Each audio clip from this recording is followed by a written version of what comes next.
It's time to take off your clothes, enjoy clothes-free living, and join us for Naked, Nudist, and Naturist. Welcome to Naked, Nudist, and Naturist, the show that celebrates clothes-free living for all. I'm your host, Frank Stone. And I'm your correspondent, Lisa Monroe, and I'll be reporting on all things within the Naturist community. So it's time to get naked and join us. And enjoy clothes-free living on Naked, Nudists, and Naturists.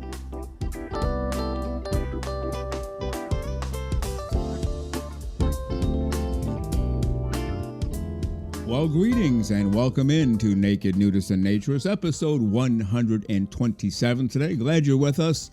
We've missed you, ready to enjoy clothes-free living for all of the right reasons for the next hour. We have to dive in quickly today, but the pool is ready to go. The hot tub's fired up. Fruits and vegetables off to the right, cold drinks off to the left, hot drinks inside, hammock outside, putting green outside in the back, cigar bar back and left corner of the pool. We are ready to go. Grab your towel, your chair, your suntan lotion, and let's enjoy the sun and the breeze on our skin today. Clothes-free living for all the right reasons. Well, on today's show, we will hear in just a moment from ANDEE RODGERS. She recently did a report from Oklahoma during her Women in Nude Recreation Tour. So we'll hear from ANDEE in just a moment. Of course, Lisa Monroe will be here. We'll talk about a bevy of items on the table today. And part two of my interview with Jeff Jackson, the founder-owner of the Rocky Mountain Naturist Club and also the VP of ANNR-West. And he, along with Kane Stanton and John Puchel, developed the how-to manual for non-landed clubs. And now a report from ANDEE RODGERS. Hi, this is ANDEE, coming to you from Oak Lake Trails in Oklahoma, where the ANNR National Convention is being held. Tom stayed home, so you just get me today. Although no official events were scheduled during our convention, I was asked by many of the women there to hold an I'm Perfect session, and I was very happy to do so. They found a spot on the expansive grounds at Oak Lake Trails, and 12 ladies joined me in the heat and humidity. Having never been to this part of the country, the humidity was something new for me. Among the ladies attending was former WINR chair for the Southwest, Denise Hobbs, and then the current WINR chair, Janine, and she traveled to Oak Lake just to see me and be a part of the WINR presentation, and I'm so thankful that she did. Also present was ANNR Vice President Patty Faber and her daughter Cindy Tendick from Shangri-La Ranch. That's near Phoenix, Arizona. And then the rest of the ladies that joined us were from Oak Lake Trails. So sharing my story while Denise, also known as Nisi, listened in, was an incredibly empowering for me. Listening to her story, it is very powerful, and I was humbled to have her there. We had just a wonderful time together, chatting back and forth and sharing my story with them. We concluded our time together, of course, with a photo and even more great conversations that continued for the rest of the weekend. And so I want to say thank you to Denise and Janine for getting that set up and for all the ladies who attended. I appreciate you all so very much. Until next time, I'll see you down the road. The very terrific ANDEE RODGERS, one of our personal and professional favorites around here, does a whole lot of work for women in nude recreation, and she's also the current president for ANNR-West. We'll hear from ANDEE RODGERS again on next week's show. You're listening to Naked, Nudist, and Naturist, episode 127. Don't know about you, but I think I hear some music. Let's listen for a moment. Oh yes, I hear it. I'm sure you hear it too. That can only mean one thing. It's time for the great, the terrific, the completely over-the-top, fully clothes-free, and completely smiling, our naturism correspondent, Lisa Monroe.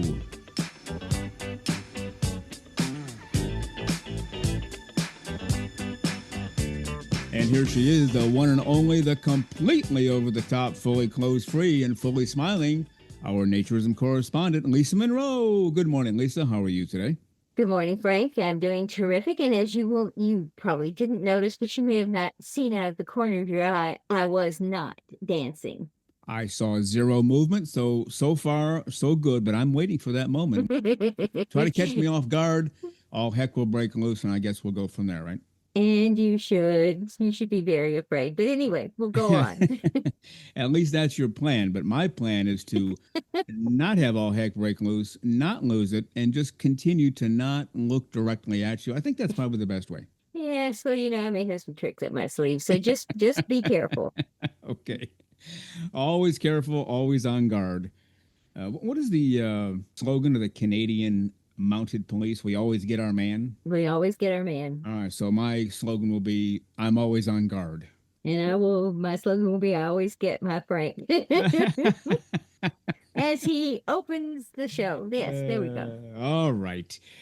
Well, let's get to it. We had an exciting time this past Wednesday reading part of Dustin's article. Obviously, the whole article is about us and it sings our praises. And as I mentioned, we had nothing to do with that. And we didn't even know he was doing it. He didn't tell us he did it.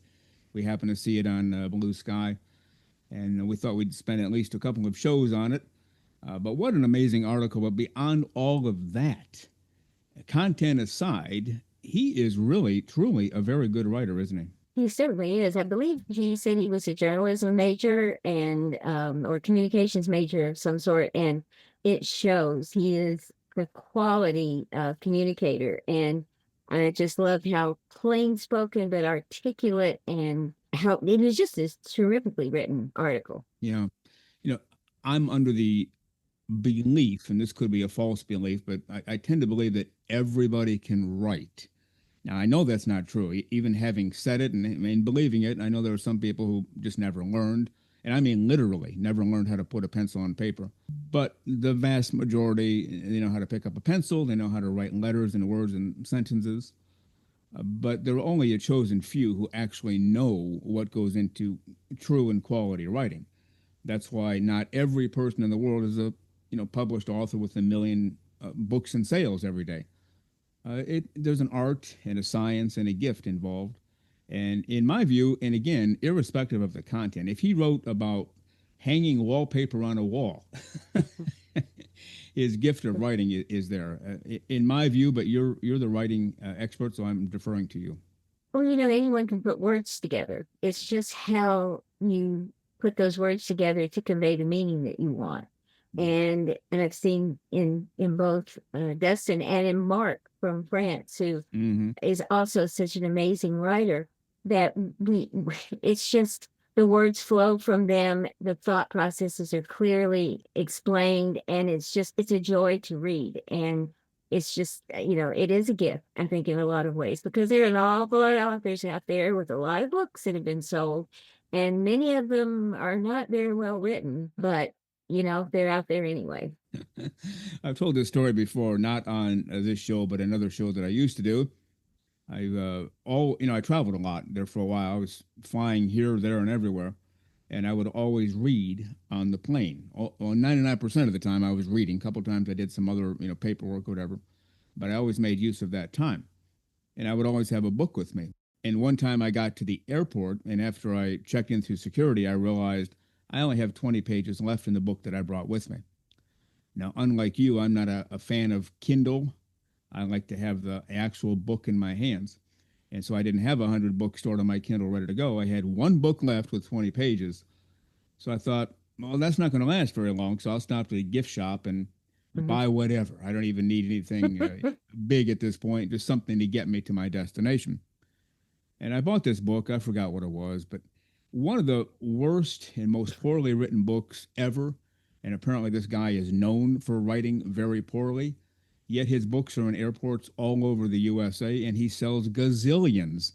Now go figure that one out. I certainly never have been able to. Well, there's a saying that there's no accounting for taste.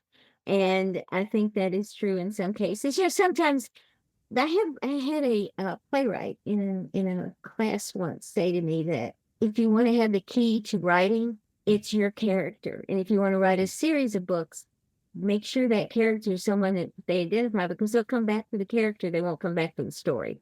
And I think that's the case in a lot of these people who are, maybe not, they're good writers, but if they are writing a series, they've got a character that people identify with, and that's what brings them back. Okay, well, that guy didn't even have that to hang his hat on. Wow. Every book was different. I ended up reading a second book just to Is he really that Confirm. bad, or was it just one bad book? And no, and then I No. put it out there for people, and they said, "Oh yeah, he's notorious for poor writing." Yet they put his books in airports and he sells. So anyway, that was certainly not Dustin. Dustin is the opposite end. He writes very well, and we appreciate him very much, right? Yeah, it was a beautifully written article and unexpected and appreciated very much. Yeah, we'll continue this coming Wednesday. I might finish the article, but there's so much. If we go to a third show, I'm sure people will understand. Yeah. But thank you again to Dustin. And we do have a Patreon page. Everybody knows we've given up paid work to do this show for free, and not what they teach you in business school, as we've been reminded a couple of gazillion, trillion, octillion times. But we wanted to do this. Now, lots of reasons. We've been through them before. The joys of naturism, the benefits, and spreading it to all. But there are expenses. It's not free to us. We have to pay money to do the show, which is the opposite of what most people do in business.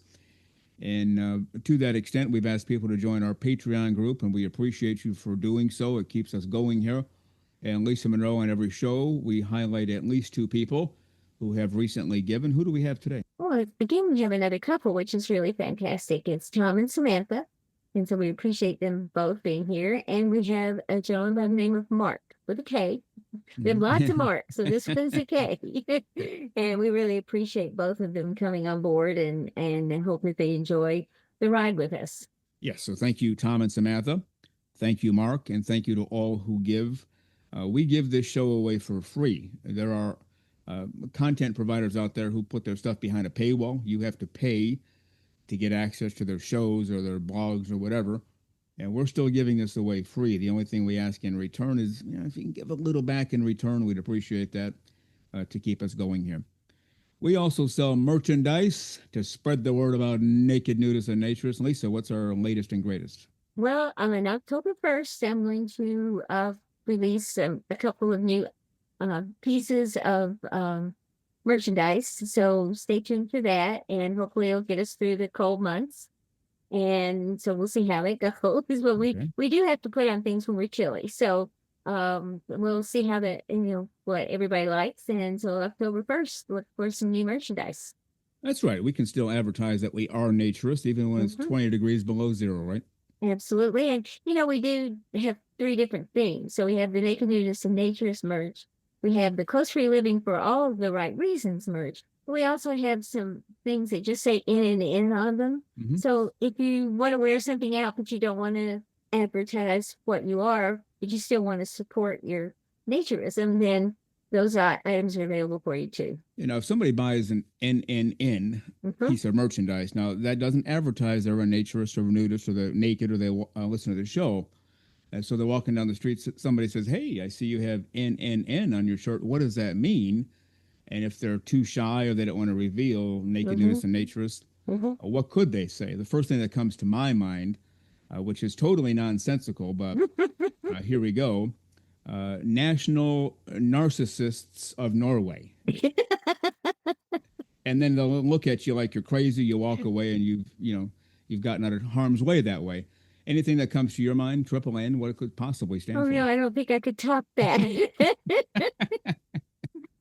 Although the narcissist part probably is pretty prevalent, so that might be something everybody would believe. But no, I think it's I think I'm going to leave that one to you. You did very well with that. So, and I don't want to insult the people of Norway any more than that because they're wonderful people. I was just about to say we have a lot of listeners in Norway. That was not intended as a slam. It's just the country begins with N, and I needed an N word. So there we go.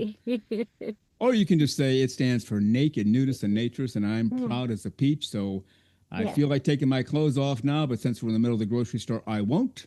But you can admire my shirt anyway. How about that? That works for me too. Nothing wrong with that. So, but it gives people an option. So that's what we want. So go to nakednudistandnaturist.com, click on in the shelf, and you can see what's there. And then on October 1st, we'll have a couple of new items for you.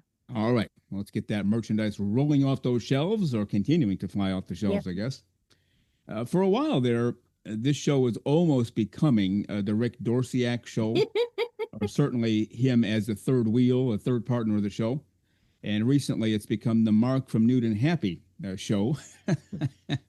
And I enjoy both. So Oh, yeah. welcome aboard, guys. Yeah, absolutely. Mark has written a lot to us recently. In fact, you just mentioned him at the beginning of the show. What a terrific writer he is, and he is. And he wrote another email recently we'd like to share with you today. And let's see, should I read that first line? No, I think I'll read the first line. Yes, you should read the first line. Yeah, you should do that. Greetings, Lisa, Jennifer, and Frank. See, there we go again. Immediately, my blood started to boil. Read the comment. But then in parentheses, he said, Frank, please don't comment and read below. Well, I guess I just commented. Sorry about that, Mark. I didn't mean to do that. All right. Shame on you. Let me start over. Greetings, Lisa, Jennifer, and Frank. Frank, please don't comment and read below. I hope this letter finds you all well. I wanted to take a moment to share some thoughts that have been on my mind after NNN number 122. If you want to read the next two paragraphs, go ahead. Firstly, I want to acknowledge the incredible bond and unity among the three of you. Whether we call you LJF, FLJ, boy, girls, girls, boys, all of you, or in any other names or names order, it's clear that each of you play a vital role. You are all equally important, and I deeply respect and cherish the unique contributions each of you brings. Yeah. I've always said, I don't care what you call me, just be sure to call me. Yes, exactly. You had some expression, I think a famous actor or author used, maybe it was from, I don't remember. You know what I'm talking about? That somebody said you're a terrible writer. And he said, but. Yes, there's someone, well, there was a meme that came out, I think, with there were several, one of them was with Johnny Depp and as the pirate thing. And it was, so someone commented to him, you are a horrible writer. And he said, oh, really? But you've heard of me? Yeah. So there you go. Good, bad, or indifferent. You heard of me. That's the important thing. That's right. It always cracks me up when people write in on social media, well, I hate that show and that movie is stupid. And it's like, well, what are you watching it for? Obviously you've spent some time watching it because you're talking about whatever, season 58. And so why are you watching it? I always question that. But anyway, so it doesn't matter what they call us, right? LJF, FLJ, boy and girls, girls and boy. Wait, he's calling me a boy. Now, wait a minute. Oh, okay. I'm not commenting on that at all. Well, thank you. That could go a lot of places. None of them good for old Frank here. No. All right, let me wisely continue on here. Yes, sir. Secondly, I resonated a lot with the discussion on sharing naturism with others. It's so true that when we share our experiences, we often encounter a range of reactions, whether someone is enthusiastic about naturism or hesitant. Whether he or she wants to try or not, it's all part of the journey. Respect is at the core of our practice. We must honor each individual's comfort level and pace. And take it from there. As naturalists, we should stand proud and confident in our beliefs. It doesn't mean we need to be overt or showy, but rather to be open and honest about who we are. The openness can inspire others and create a welcoming space for naturism to flourish. Mm-hmm. In essence, sharing is truly caring. Whether we reach one person or many, every connection counts. It's about caring for ourselves, others, and the beautiful community we are part of.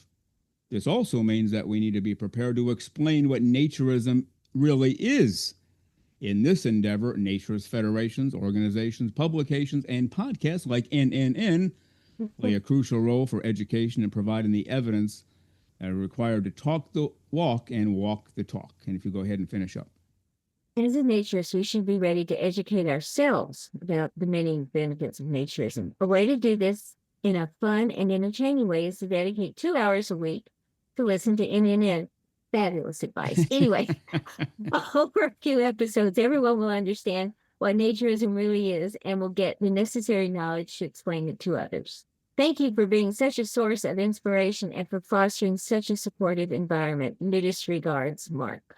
All right, that's from Mark at nudeandhappy.com. Link is in the show notes. If you'd like to visit him, check out his books and his blog as well.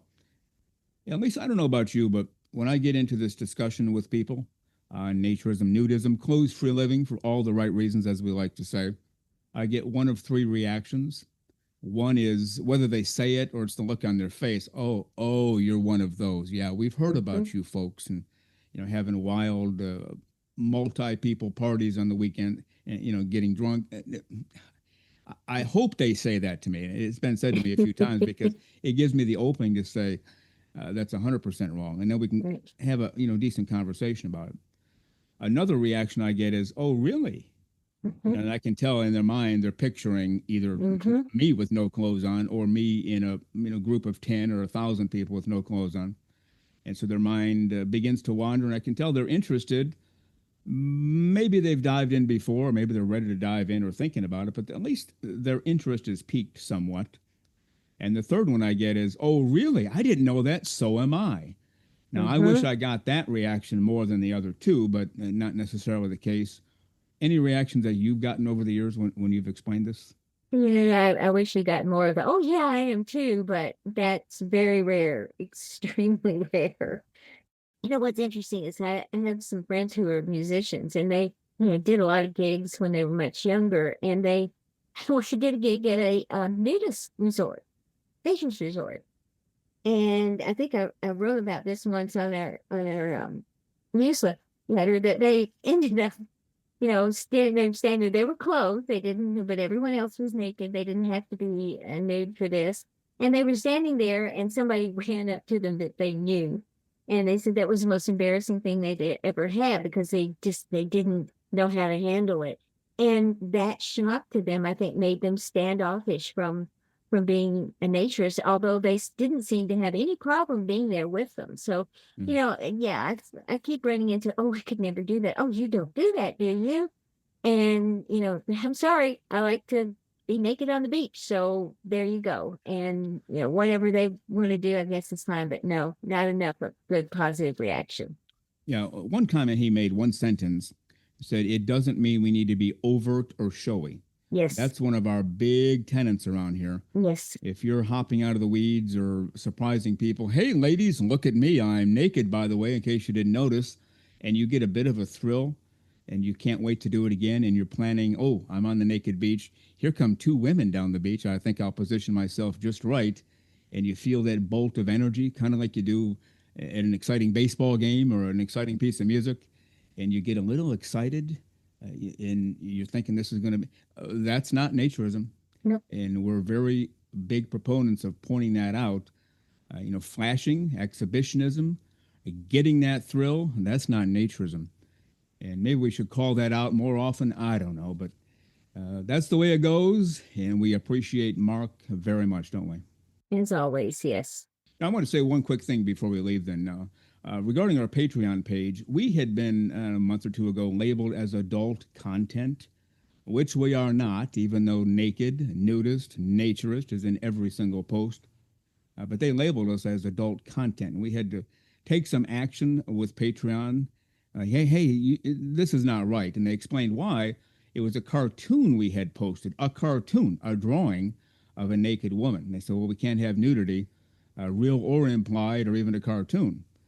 Okay. I said, well, what if we take that off? Well, yeah, take that off and we'll reconsider.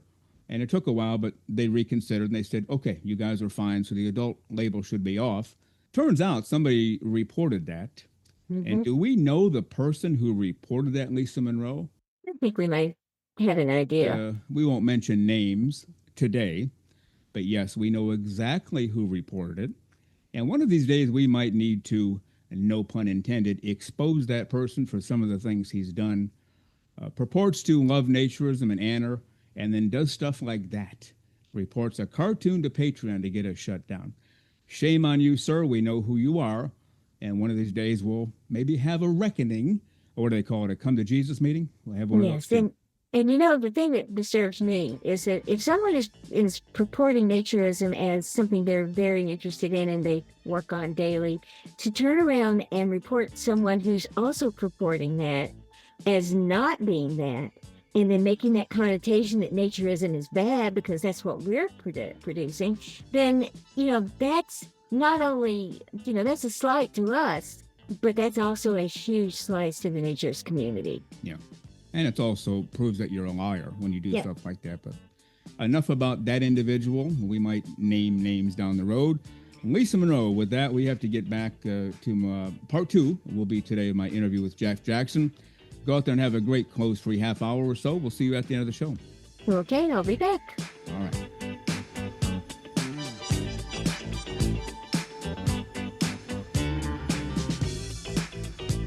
The very terrific Lisa Monroe as she goes dancing out of the studio to get some more coffee.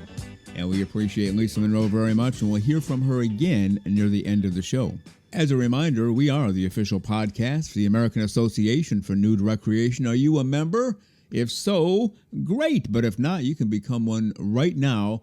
Just go to AANR.com, follow the navigation to membership, and within moments, just like I am and just like Lisa Monroe is, you will become a member of the American Association for Nude Recreation today. How about that?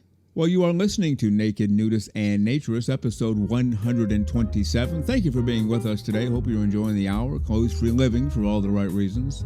And now let's get to part two of my interview with Jeff Jackson, the founder, owner, Rocky Mountain Naturist Club. Helped to develop that how-to manual for non-landed clubs with John Puchelt and Kane Stanton, and is the current vice president for ANNR-West. Part two with Jeff Jackson. You know, I've heard people who have gone on, I'm not sure exactly what it's called, the Big Naked Cruise, every February or so.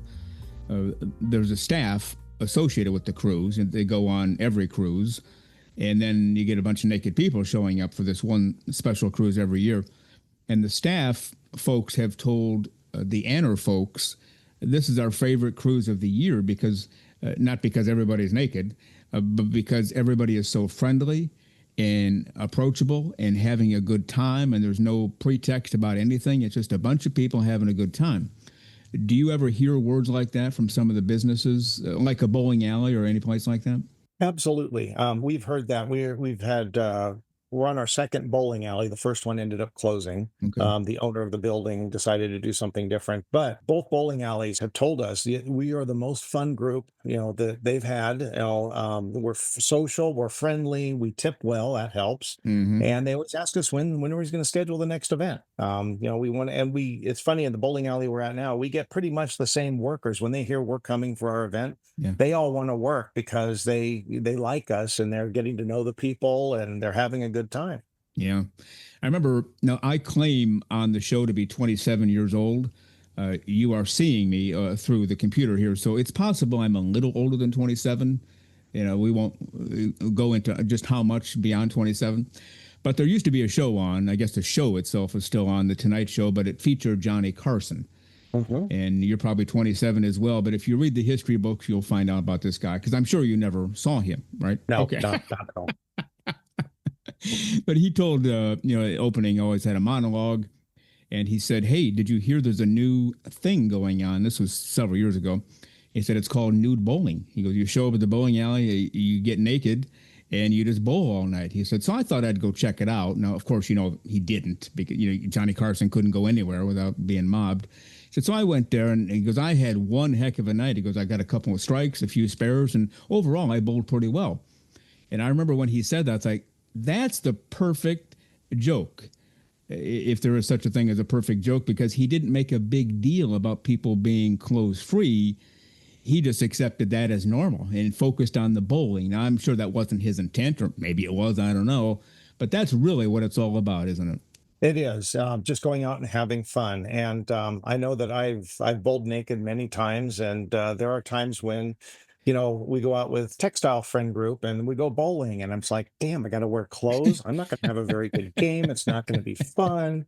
And in our bowling events, we've gotten into where we're doing some sort of a theme, because people like to, I know if you can think of nudists dressing up, but they create a costume around their nudity on a theme. And we've had glow parties, holiday. It's always, most festive elf costumes, and we give away prizes for that. And so it just takes that fun of the naked bowling and takes it to the next level, because now people are bowling in costume and trying to win the prize, and we get some pretty creative outfits. You don't know this about me. I've never said this at all on the show, but at one time I was very heavily into bowling. I mean, I was very serious about it.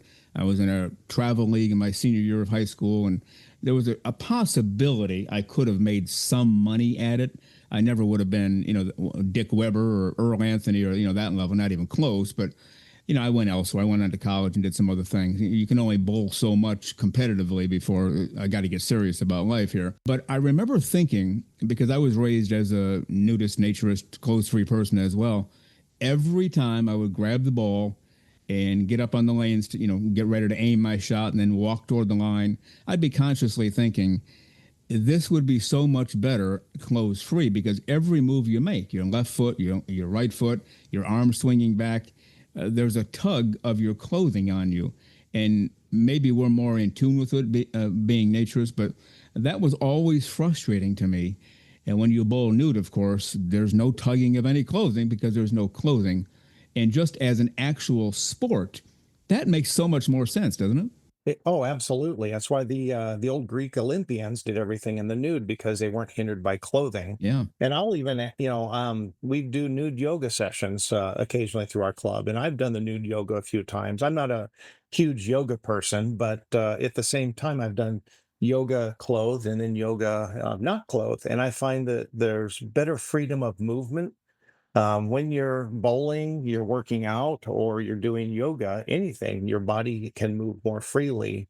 And even if you have clothes that stretch and stuff, you still feel the clothing there. And that's just a reminder that there's a little bit of resistance. Mm-hmm. So that's one of the, yeah, bowling is a lot more fun naked. Anything's more fun naked, really. Yeah, yeah. When done, as we say, clothes for a living for all the right reasons, which you do and which we do as well. And I've been a big proponent most of my life, I think, and maybe getting a little more vocal now, of I think that pretty much all sports should be done clothes free. Obviously with American football, college football, the NFL, you need padding. You just can't get away with no padding. So I guess that would be closed to some degree. When I say that to people, you understand where I'm coming from, but people outside the naturist community think, well, wouldn't that be great? Get to see all these naked, handsome dudes and good-looking babes, playing naked tennis. That'd be great. I said, no, that's not what it's about. And maybe it would be for the first week, but after a while, it's like, okay, what game's on tonight? Okay, let's watch. Oh, the players are naked, whatever. Hey, there's a base hit. Then you'll more focus on the game once you accept it as normal, which, by the way, it is. Do you agree with that? I know we probably will never get there in our society in our lifetimes, but wouldn't that be great if that's how it were done? The more I'm more I'm around nude people, the less I see the nudity, and I think that would be the same for society in general. Not Yeah, everybody, yeah. but it just kind of you remove the clothing and you go from Jeff or Frank to a person, and you're totally vulnerable and raw, and you get to see people for who they truly are, and you get to meet them for who they truly are as their soul. And I think that there's a lot of beauty in that. And I wish so many other people would see that as well. Well, we're getting there. It's a slow walk, a slow crawl. Might take us a while to get everybody there, but at least we're Sure. making some progress. Yeah. We're talking to Jeff Jackson this morning. He is the owner and founder of the Rocky Mountain Naturist Club in Colorado. And Jeff, if anybody wants to contact you or find out more information about your club, how would they do that? Absolutely. Right now, as of this interview, we are on the Meetup platform. However, one of our club members is designing a new platform for us that will be a lot more cost effective and more tailored to a non-landed nudist club. Mm-hmm. So you can find us at RockyMountainNaturistClub.org. I'm also on X or Twitter and Blue Sky as Rocky Mountain Naturist.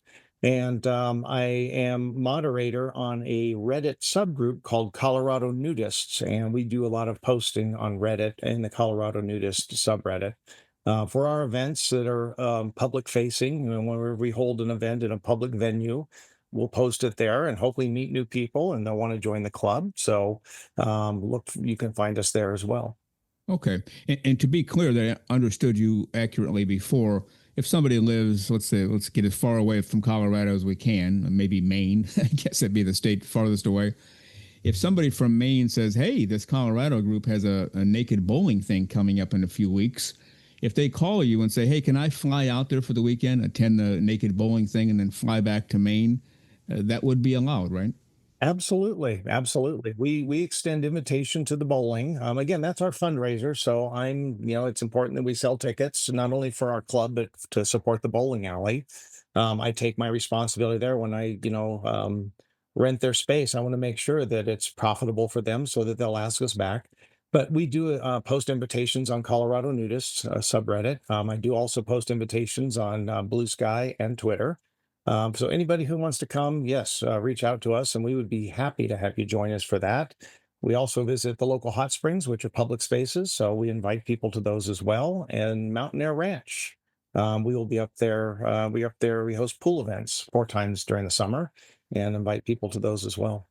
Now, you mentioned earlier there is no cost to joining a Rocky Mountain Naturist Club, but there certainly is a cost maybe for each event or most events, like the bowling and whatever else you do, right? Correct. Yeah, the bowling, we have to pay the bowling alley, and we have to make the numbers work for that. So there is a cost for the bowling, absolutely.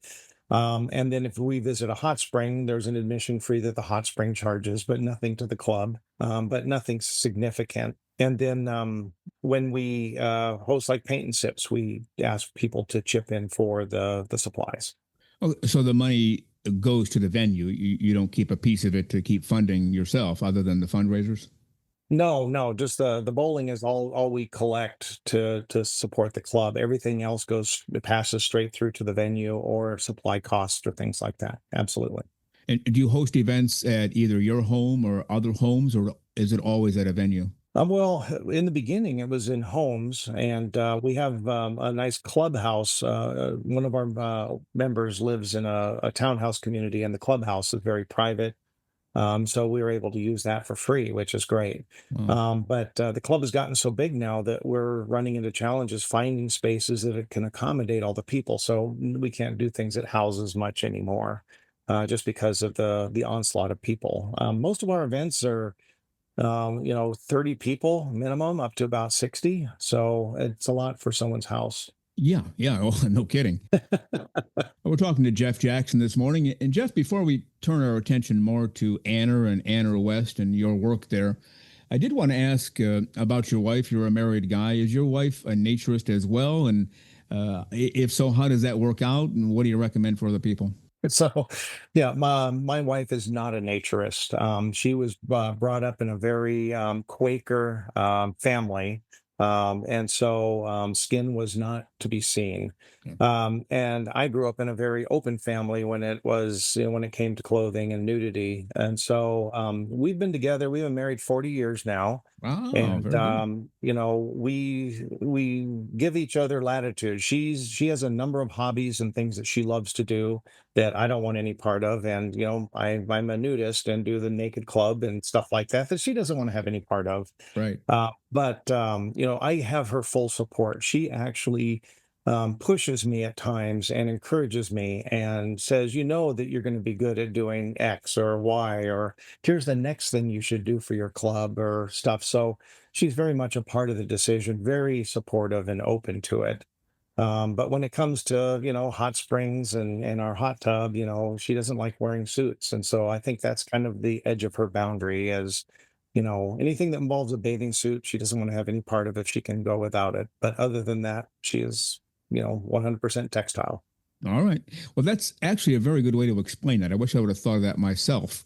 And we'll probably start using it more and more, but we'll give you credit as far as, you have a couple together and they have similar interests, of course, but they also have different interests. Mm-hmm. A friend of mine whose wife is heavily into needlepoint. She runs needlepoint groups. They meet every so often, and it is just a big deal in her life. Well, he wants absolutely nothing to do with that. It's like, whatever, you do that. And he has some other things in his life he likes to do in the home. They're both in the home together in adjoining rooms while she's doing needlepoint and he's doing whatever he does. But occasionally he'll go with her to a needlepoint thing just to sit in, to show support. And then she'll sometimes go to his events, which are outside of needlepoint entirely, to show support. And that's a very good way to go, too. And as we promote on this show, being open and honest is, to me anyway, a necessity. I know Lisa agrees with that. Had you gotten into your marriage and kept the nudism thing hidden, either you would not have done it and been frustrated, or you would have found a way to sneak off and do it, which never works long term because it always comes out in the open and all heck breaks loose, right? Right, absolutely. No, Yeah. we've had a very open conversation our whole relationship. We have a lot of things we love to do together. Yeah. We have a Jeep. We go jeeping up in the Rocky Mountains. We hike, we camp, scuba dive. We go around, do as many things as we can together. But as every couple should have things that they do on their own to fulfill their needs. And she likes to get into wildlife photography and amateur photography, and on knitting. She does a lot of knitting as well. I have no desire to go to knitting conventions or spin yarn or whatever else she does, but she finds a lot of enjoyment. So, I think that's where we balance each other out quite a bit. And I will say that this last February, we took the club to Playa Sonrisa down in Oh, Mexico. We yeah. rented the whole resort out, and Wow. she didn't want to be left behind, so she came along. And Okay. I will say that on the last day, she did give naturism a try on Hey. the beach, and we snorkeled together and did other things. And she said, it's just I tried it; it's just not my thing, and I applauded her for that. I thought that was huge for her to give that a try. I'm not going to give knitting a try. Don't get me wrong. I already know I won't do well with that. Yeah. But at the same time, I gave her big props for at least trying it. Let me ask you this question now. We get this a lot. It's always, so far anyway, been from the man. Okay, they have no clue about nudism, naturism, anything like that. And they fall in love with a woman. They either get married or they're in a heavy relationship. And then the guy discovers this naturism thing. The question we get is, now what do I do?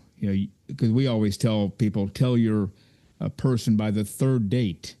If you're on a third date, now it's starting to kind of sort of maybe getting serious, you probably ought to discuss this. And if she goes running for the exit, well, at least you knew now after 3 dates instead of 30 years of marriage where all heck breaks loose.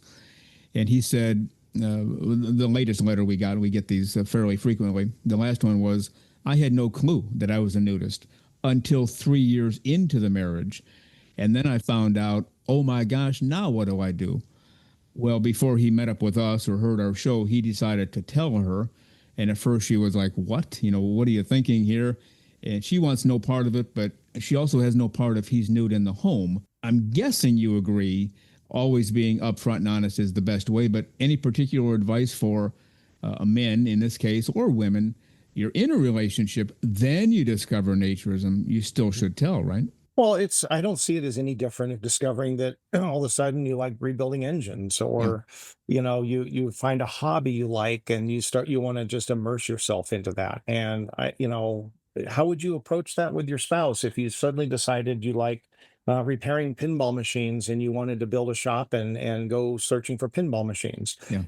Have the conversation, and nudity shouldn't be any different. I Yeah. think that as and in my relationship too, as we've discovered new interests, we share that with each other, have that open conversation. And the fact that it's not her jam is fine, but she understands that I need the fulfillment and I enjoy doing it, and she wants to see me happy. And I think that's what's important, being honest with your spouse or your partner right up front. As things change, especially over 40 years, the person I was 40 years ago is not the same person I am today. And it's the same for her. We kind of follow different paths and journeys in life. As long as we come back and connect with the things we have in common, it works for us. Yeah, that's a very good way to say it. A question for you that is completely off the beaten path. I want to talk about your work with ANNR-West in a moment. Mhm. We had Cindy Tendick on the show a couple of times. She's now the past president of ANNR-West because she was termed out. But had two different interviews. One was short, one was the full length. She used the word jam a lot. That's not my jam. That's not his jam. It is her jam. You're using that same term. Is that a term adopted by ANNR-West as a theme? And just out of curiosity. I had no idea she said the word jam a lot. I had not noticed, but yeah, I was I'm attending this after being gone on a trip with a bunch of friends, and we were saying jam a lot just to be Okay. funny. So that's where it's coming from. But I was not aware Cindy Tendick says jam. Okay. But maybe it's a generational term. I don't know. I just thought if I ever move out to the West Coast, no plans to do so, but if I ever do I have to start? If I join ANNR-West, do I have to start using the word jam? And you're saying not necessarily. That's a funny observation. Yeah. That's really funny. That's So you were the director for a couple of years with ANNR-West. And to make sure I understand this correctly, you basically joined and got involved because of the lack of information on non-landed clubs? That's exactly the reason I got involved. I saw a need that needed to be fixed, and so I decided nobody else is going to do it.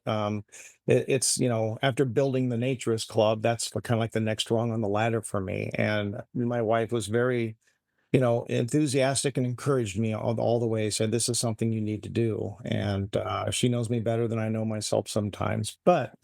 Yes, I joined, and now I'm building a whole peer group and a framework really for non-landed clubs to help get the support they need. Not just the person who's already got a club and doesn't know where to take it, but Yeah. the reaching a hand down to the people who are just starting a non-landed club and have a ton of questions. Maybe the document, left some gray areas, and they want to know how to tailor it to their situation.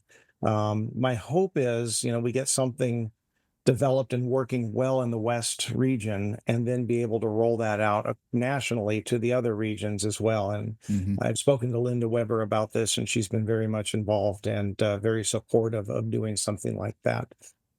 We definitely want to see more non-landed clubs begin, because you get more variety for not just events, but for the people who join and participate in non-landed clubs. They're more geared towards, the young naturist. There are things that are specific to the older naturist and everything in between. Maybe it's a women's only club or a chapter within a non-landed club that's women only. But I think, the variety is what keeps the non-landed clubs interesting. And I think that's where people need to focus when creating a non-landed club, is having a variety of events. Yeah. Well, I mentioned your name to Linda Weber after we booked you for the interview, because again, we were just booking you as a guy running a non-landed club, period. And then we found out you're you're director with ANNR-West at the time, and you're working on this non-landed initiative. I thought, wow, this is great. And you mentioned Linda Weber was, supporting you as far as getting this out there. So I wrote to her, say, well, you won't believe this. We booked a guy on the show. Turns out he's very heavily involved with ANNR, which we didn't know when we booked him on the show. And she sang your praises, just so you know. She's fully supportive of what you're doing, and I can see why. Because as I look at this document you developed, and tell me if my numbers are correct, it says 29 pages. Is that correct?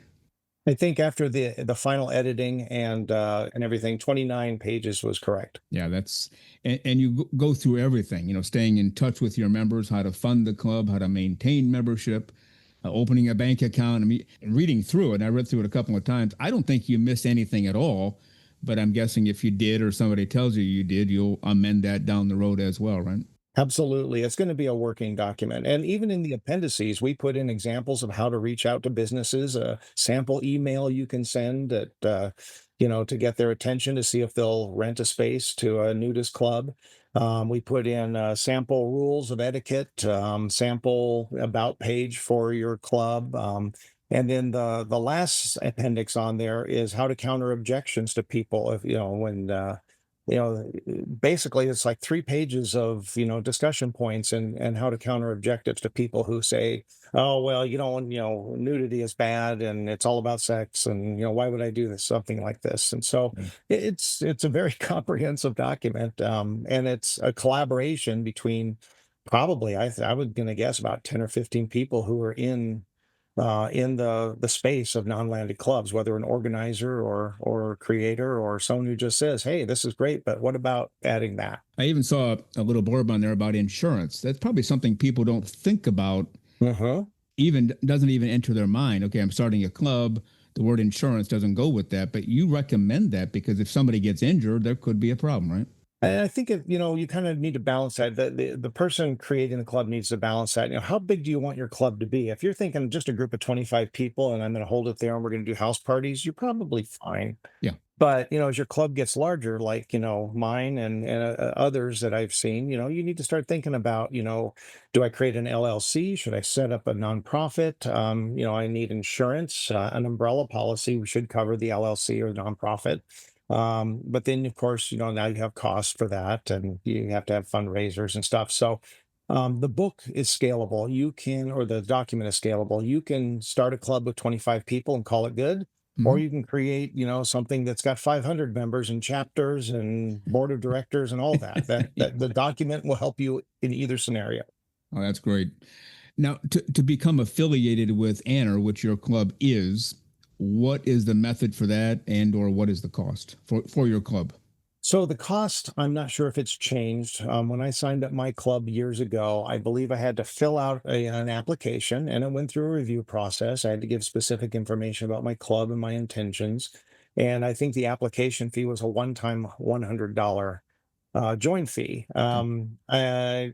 I'm thinking I've seen stuff to the contrary now, where it might be or they're thinking about doing a recurring fee, which I think is fine. Yeah, my club's good.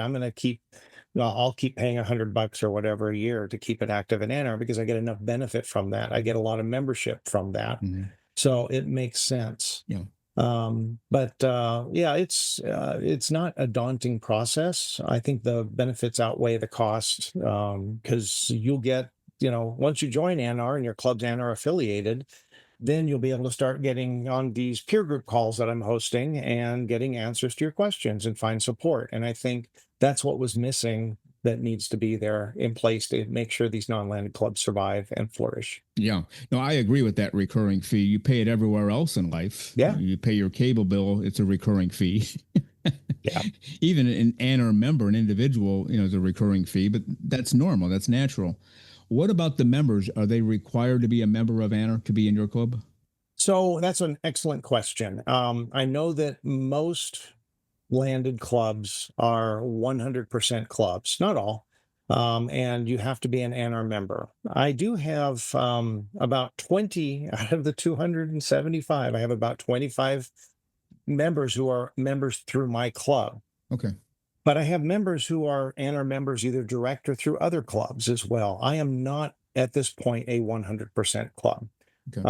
I think once we get our new website built and in production, that is one of the management features that we're looking at is being able to manage the ANR memberships through the website. Meetup is very limited in what you can do, and that was one of the reasons we've decided to move on from Meetup.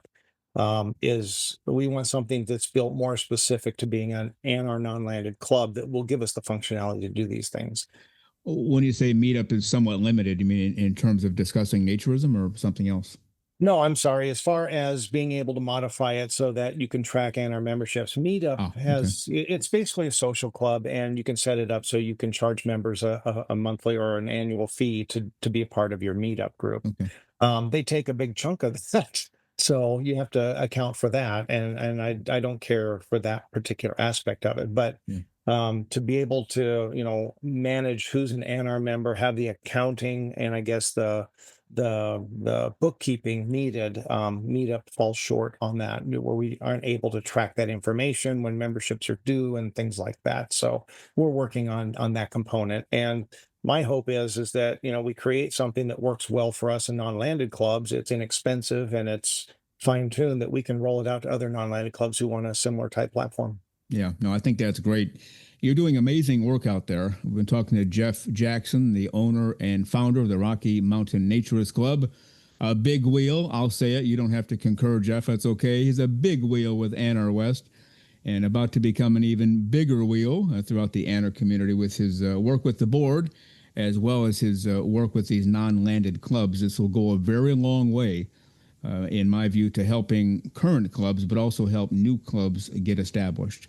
And Jeff, before we depart for today, any final thoughts? Any thing we missed out on you want to tell our listeners about? Well, the only other thing I would add is in the title that NR gives the non-landed club, they also refer to it as a travel club, and I took that as a challenge. So last year in 2024, we booked a club excursion on the Big Nude Boat, and that went very well. It was so fun, not only to travel on the nude boat, but with a bunch of people you already know. Yeah. And I think we had a group of 20 people that joined us on that cruise and on a lot of the excursions, which made it fun.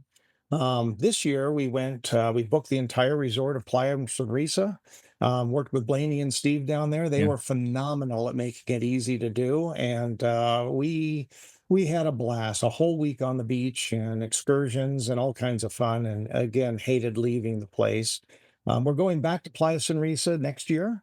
And beyond that, we're looking at maybe a trip to Zipolite Wow. and other locations that we can find that people want to travel to. So non-landed clubs don't have to be just in your locale where you're located. You can travel, and it's easy to book such things. We did a club excursion down to Shangri-La Ranch in April and had not just our club, but three other non-landed clubs represented there. So it was a great opportunity to get a bunch of people together and meet not just the people in our club, but connect with these other clubs and expand the social circle quite a bit. So I think I encourage people who have those non-landed clubs to think outside of the city and look at going to other resorts and other locations around the world. Yeah, that's very well said.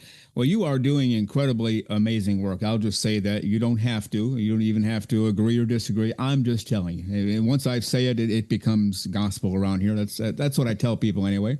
But you've been doing amazing work, and I know that you're going to do more. You're just getting started with this whole thing. And again, we've been talking to Jeff Jackson, the founder and owner of the Rocky Mountain Naturist Club. And Jeff, before we go, tell our listeners again how they can find you and get a hold of you. Well, the best place to reach us is at RockyMountainNaturistClub.org, and that'll take you to our new platform and webpage. You can also find us on Twitter, X, and Blue Sky. Search on Rocky Mountain Naturist Club. And then on Reddit, we are very active in the Colorado Nudist subreddit and post a lot of our events there for the general public. All right. Great work, Jeff. And as things develop with you or with your club or with ANNR-West, anything at all, definitely get in touch with us and we'll get you back on. Does that sound okay? That sounds awesome. Absolutely awesome, Frank. All right, you bet. Again, Jeff Jackson, founder, owner of the Rocky Mountain Naturist Club, and making his way up the ranks in ANNR and ANNR-West. Jeff Jackson, go out there and have a great close-free day. We'll talk again soon. Thanks, Frank. It was a pleasure. You bet.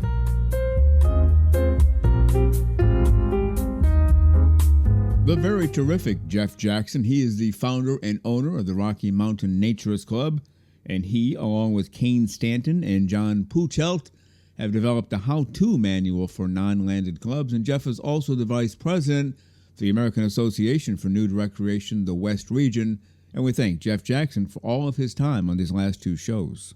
And on the next two Saturday shows, which will be episodes 129 and 131, our featured guest will be Andrea from the Women in Nude Recreation WOW campaign. And before we head for the hills until Wednesday, let's bring back in our naturism correspondent, Lisa Monroe. Welcome back, Lisa. I'm glad to be back. It was really good at the beginning of the show to hear from ANDEE RODGERS again. They're back on the WINR tour, Women in Nude Recreation. Submitted a report for today. We'll have another one next week, and then I believe that's it until sometime next year. Always great to hear from her, isn't it?